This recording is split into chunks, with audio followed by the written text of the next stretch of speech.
So I did a story yesterday about the DDA, and I mentioned an Audient console, a 4816 that's sitting in a closet of a college. And I got a few comments, and I know I'm going to get bombarded with more. Now, here's the deal with colleges.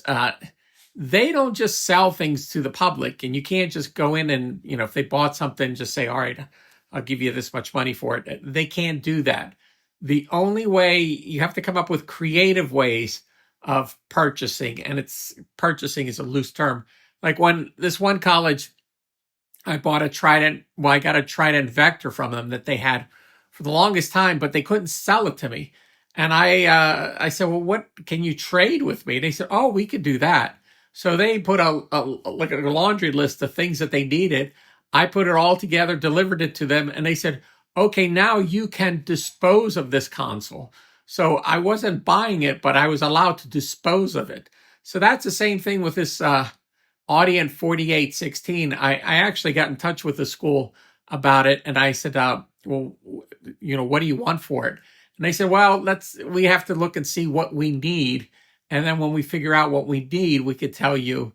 And then if you want, you can buy that, deliver it, and we'll let you dispose of this console. So that's how that whole thing works. And the thing is, you have to be kind of an approved vendor, and they have to know you. And it's this whole thing because they're not allowed to sell things that they bought. There's some kind of rule against that. So I wanted to kind of, anticipate the comments of people that were going to ask. I mean, this console, the 4816 they have, I don't know what condition it is, but I know that they bought it and they hardly ever used it.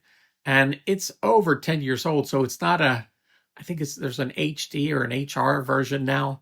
So, but it's still, I think, new it was like $15,000 or so.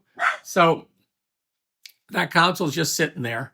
But it's I don't really want to say the college name. It's in Pennsylvania because I don't want these people getting bombarded with calls about this thing. So, but that's the situation with that. I would have to get in touch with them. I would have to find out what they need, and once I find out what they need, then make the trade deal. So I hope that resolves that and answers all your questions. So there you go.